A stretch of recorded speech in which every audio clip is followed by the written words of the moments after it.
Assalamualaikum warahmatullahi wabarakatuh. One on the spot kali ini hadir bukan dari studio tapi kami dari luar, dari sebuah tempat yang dinamakan Jeddah Nulis. Masya Allah, ini di kesempatan yang sangat luar biasa di Hari Raya Idul Adha 1446 Hijriah.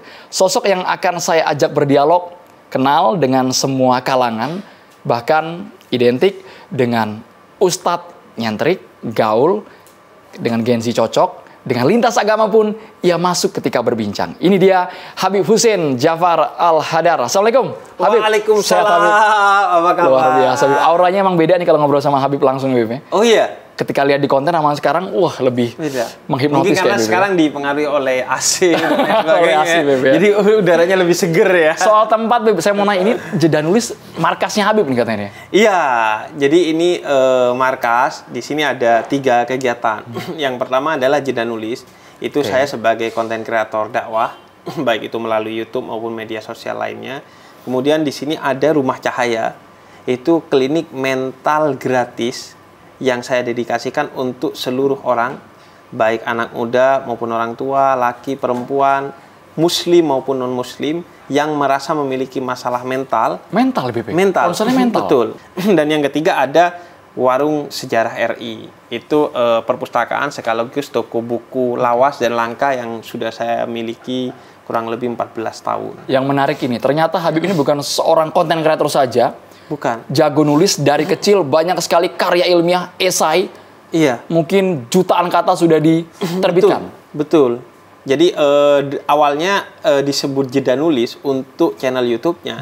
Karena setelah saya belasan tahun menulis, dari tahun 2000, mungkin 2002 secara profesional, artinya sudah mulai diterima di media massa, itu mulai kelas 1 SMA. Dan dari kecil udah menulis, bahkan email pertama saya itu adalah H untuk inisial nama saya, Buffon karena saya suka pemain bola, kiper Italia dan Juventus, Gianluigi Buffon. 2000 itu waktu pembuatannya, artinya ketika saya umur 12 tahun. Dan itu dibuat karena untuk pertama kalinya saya mengirim tulisan ke media massa. Ada artinya sudah, ya? Iya, umur 12 tahun udah menulis dan dikirim ke media massa. Jadi memang dari kecil dan lahir di tumpukan buku. Jadi ayah saya punya buku banyak. Awalnya saya cuman melihat aja, tertarik warnanya, mempermainkannya, disusun-susun buat jadi rumah-rumahan, buat jadi mobil-mobilan. Akhirnya mulai suka baunya. Wangi buku itu khas banget. Jadi orang tua ada memberikan stimulus? Stimulus. Bahkan yang menyebabkan buku cetak bertahan, itu menurut beberapa filosof, karena wangi buku itu memiliki aura magis tersendiri. Saya belajar dari Profesor Dr. Quraish Shihab, yang mengatakan jangan pernah ngomongin sesuatu yang belum kamu tulis. Karena sorot kamera, sorot lampu, kemudian mic atau audio itu bisa jadi fitnah.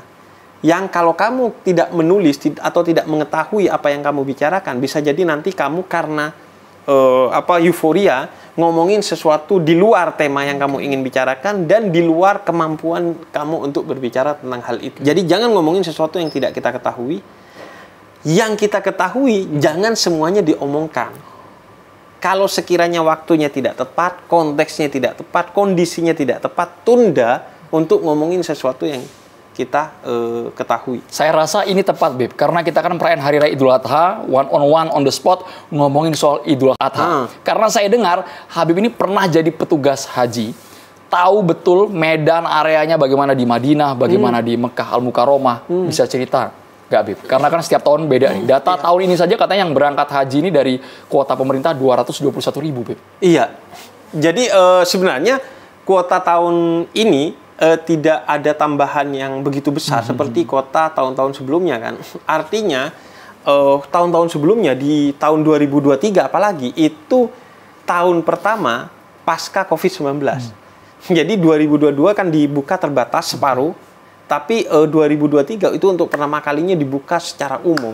Sehingga, wow, itu ramai sekali. Ditambah kuota tambahan sekian puluh ribu. Sehingga kemudian di sana ramai sekali. Dan pendisiplinan pelayanan haji itu masih jauh dari kata baik di waktu itu. Di waktu itu ada banyak orang dari gurun pasir yang mau masuk ke Arafah. Konon ada jutaan 1 sampai 1,5 juta orang yang di sana menjalankan haji tanpa surat-surat yang resmi.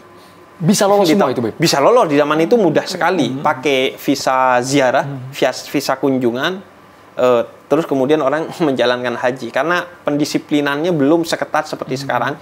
Dan akhirnya kan pendisiplinannya terus ditumbuhkan oleh kerajaan Arab Saudi hingga tahun ini sangat ketat kan. Bahkan haji foroda aja secara umum tidak bisa masuk dan mengikuti ritual haji tahun ini kan. Saya sebenarnya tidak berurusan langsung dengan jemaah haji karena saya waktu itu dimonitoring dan evaluasi. Namanya tim Monef. Khususnya di media kalau saya pada saat itu karena saya punya kompetensi di sana. Tapi melihat fakta di lapangan kita nggak bisa diam. Terketuk hatinya. Terketuk hatinya. Bayangkan.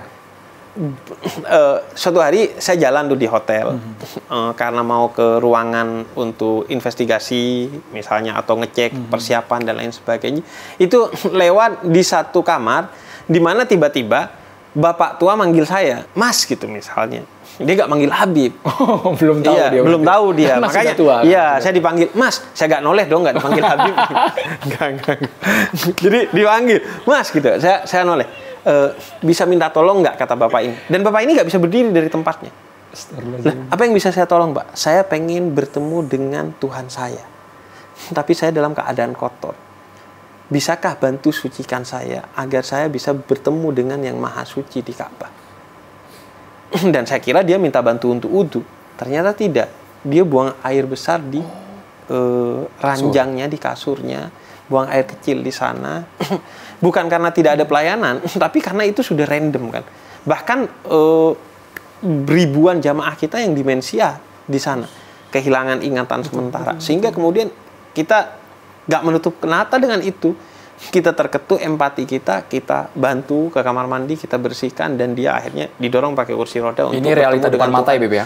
Realita di depan mata. Bahkan ada banyak reportasenya yang saya share pada waktu itu, baik secara pribadi oleh saya maupun melalui MCH Media Center Haji kan tahun 2023.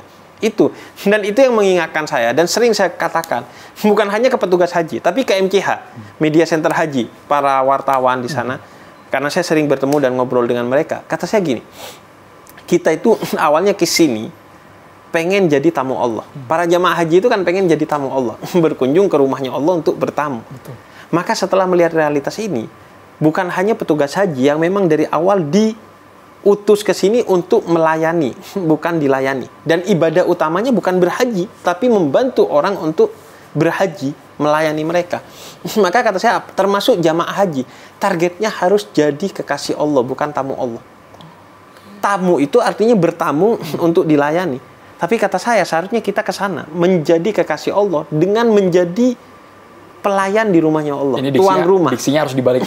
Betul. Datang untuk melayani, bukan dilayani. Bukan dilayani. Sebagai petugas haji. Terlebih ketika petugas. Jamaah haji pun seharusnya targetnya menjadi kekasih Allah dengan membantu Allah di rumahnya, dengan melayani para tamu-tamunya.